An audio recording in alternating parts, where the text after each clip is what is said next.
I stood up in that boardroom, looked our CEO straight in the eyes, and said what everyone was thinking but nobody had the guts to say. The silence that followed was deafening. 23 people in that room, and not a single one backed me up, not one. The same co-workers who'd been pulling me aside for weeks begging me to speak up suddenly found their shoes incredibly interesting. I realized right then I had just committed career suicide, and I was going down alone. But what happened in the weeks that followed, nobody could have predicted. My name's Kyle Brennan, and I'm a production supervisor at Radford Manufacturing in Scranton, Pennsylvania. Yeah, that's Scranton, the one from the TV show. Except there's nothing funny about what's happening here. Radford makes industrial valves and pressure systems, the kind of components that keep oil refineries and chemical plants running. We've been the backbone of this city for 47 years, employing about 800 people in a town that desperately needs those jobs. I've been here 6 years, worked my way up from the assembly line, and I know every person on my shift by name. I know whose mortgage is underwater, whose kid needs braces, whose husband just got diagnosed with diabetes and can't afford the insulin without our insurance. 3 months ago, everything changed. A venture capital firm out of Boston called Pinnacle Group bought us out. They brought in a new CEO, a guy named Douglas Whitmore, mid-50s, expensive suit. The kind of guy who uses words like synergy and right-sizing without a trace of irony. His first all-hands meeting was pure corporate theater. Lots of talk about exciting opportunities and streamlining operations and maximizing shareholder value. We all knew what that meant. It meant they were going to squeeze us dry. The cut started immediately. First went the profit-sharing program we'd had for decades. Then they slashed our 401k matching from 6% to 2%. Then they announced mandatory furloughs, 2 weeks unpaid for everyone below director level. My team was furious. These are people who show up every day, put in honest work, some of them pulling double shifts when we're behind schedule. And now they are being told to take a pay cut while Whitmore is pulling down a 7-figure salary. The break room turned into a pressure cooker. Every lunch break, guys were venting. Somebody needs to say something. This is bullshit. We can't just sit here and take this. And they kept looking at me. Maybe because I'd been there long enough to have credibility. Or maybe because I was low enough on the food chain to be relatable, but high enough to actually get in the room with management. People started approaching me directly. Carlos Mendez, one of our machinists, pulled me aside one morning. His wife had just had surgery, and they were drowning in medical bills even with insurance. Kyle, you gotta speak up for us. If they cut any more, I don't know how we're gonna make it. Sharon Foster, a quality control tech and single mom of 3, cornered me by the coffee machine. My kids are counting on me. Please, somebody's got to tell them this isn't right. The weight of it was crushing. I'd go home to my apartment in West Scranton, sit on my beat-up couch, and just stare at the wall. I'm 31 years old, single, no kids, just a rescue dog named Murphy, and a lease I can barely afford. I should have been the perfect candidate to take the risk, right? Except I grew up watching my dad get laid off 3 times. I watched him lose everything when the steel mill closed. I swore I'd never put myself in that position. But I also couldn't ignore what was happening to people who'd become like family. Then came the quarterly business review. Management and supervisors only. Mandatory attendance. It was held in the main conference room on the 3rd floor.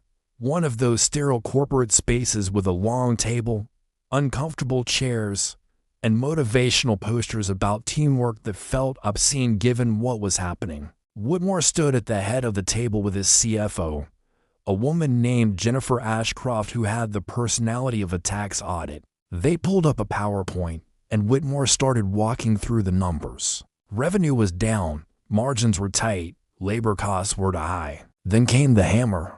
We'll be implementing a workforce reduction of 20% over the next 90 days. Approximately 160 positions will be eliminated. This is necessary to ensure the long-term viability of Radford Manufacturing. 160 people, 160 families. Right before Christmas. I looked around the room at my fellow supervisors and managers. Some were staring at the table. Some were nodding along like this made perfect sense. Nobody was saying anything, and then I heard my own voice, louder than I expected.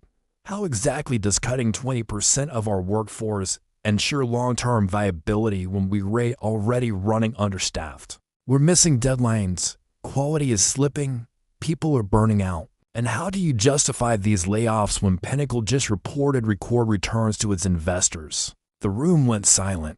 Whitmore's face hardened. You could feel the temperature drop. He looked at me like I was a stain on his carpet. I appreciate your concern, Mr. Brennan, but these decisions are based on complex financial analysis that takes into account factors beyond your level of expertise. Our fiduciary responsibility is to our shareholders, and these adjustments are non-negotiable.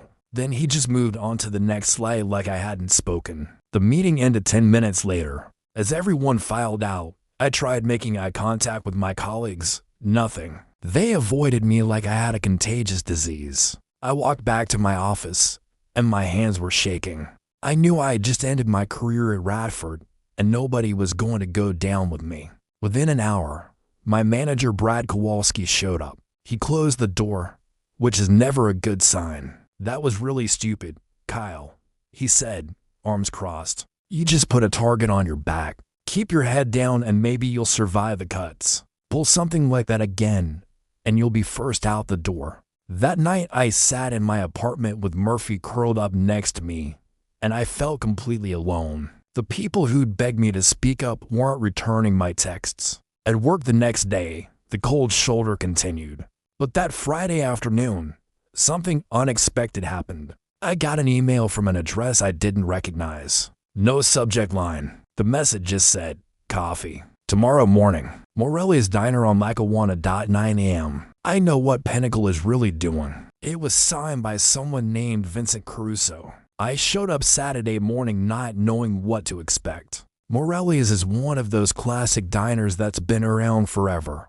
Vinyl booths and coffee that could strip paint. An older guy, maybe late 60s, was sitting in a back booth. He waved me over. Kyle Brennan, Vince Caruso. I worked at Radford for 31 years before I retired 2 years ago. I heard what you did in that meeting. Word travels fast. We shook hands, and he slid a folder across the table.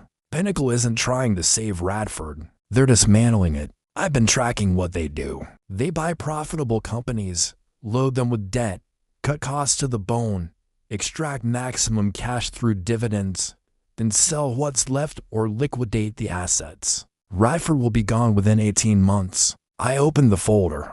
Financial documents, news articles, case studies of other companies Pinnacle had gutted. My stomach turned. Why are you telling me this? Vince leaned forward. Because somebody needs to fight back. I'm old, already out. But you've got credibility with the workers, and you've already shown you're willing to take the hit. I know a journalist at the Philadelphia Inquirer who's been investigating private equity. If you're willing to go on record, this could make a difference. I drove home with that folder burning a hole in my passenger seat. This was it, the point of no return. I could walk away, keep my head down like Brad said, hope I survive the layoffs. Or I could do something that would definitely get me fired, but might actually help the people counting on me. The weekend was the longest of my life. I barely slept, but Monday morning, I made the call. The article ran 3 weeks later. Front page. It detailed everything, Pinnacle's pattern, the debt they'd loaded onto Radford, quotes from workers, and quotes from me.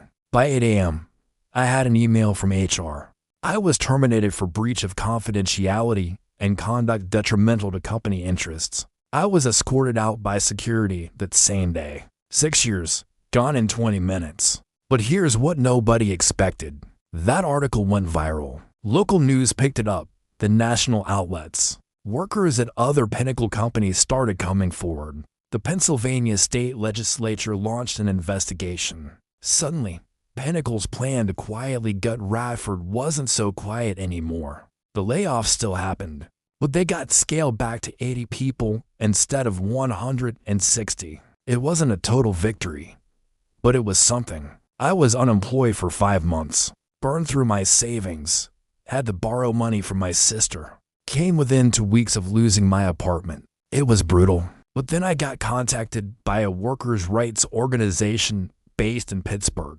They'd read the article. They offered me a position as an organizer, helping workers in other companies facing the same situation. The pay is less than what I made at Radford, but I'm doing something that matters. Last week, Carlos sent me a message. He's still at Radford. Things are still tough, but they're fighting back now. They're organized, they're vocal, and management knows they can't just steamroll them anymore. Sharon told me her kids are doing okay. She's exhausted, but she's surviving.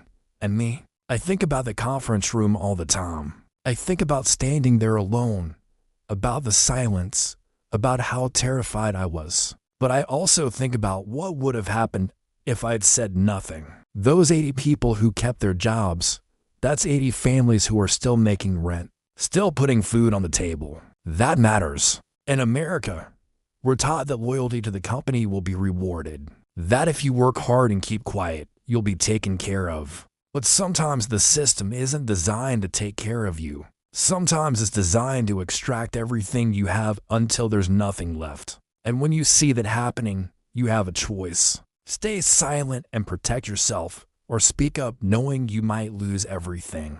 I don't regret what I did, but I won't pretend it was easy or that everything worked out perfectly. There are still nights I wake up at 3 a.m. wondering if I made the right call, if I should have just kept my mouth shut and protected my own future. But then I think about Carlos and Sharon and the 160 people who were supposed to lose everything, and I know I couldn't have lived with myself if I'd stayed silent. So here's my question for you. What would you have done? Would you have stood up in that room knowing you'd be alone? Would you have risked your career, your financial security, your future to speak truth to power when nobody else would? Or would you have stayed quiet, protected yourself, and told yourself there was nothing you could do? Comment below and tell me, because I genuinely want to know. When everything's on the line and you're standing alone, who are you really? Not who you want to be, but who you actually are when it counts.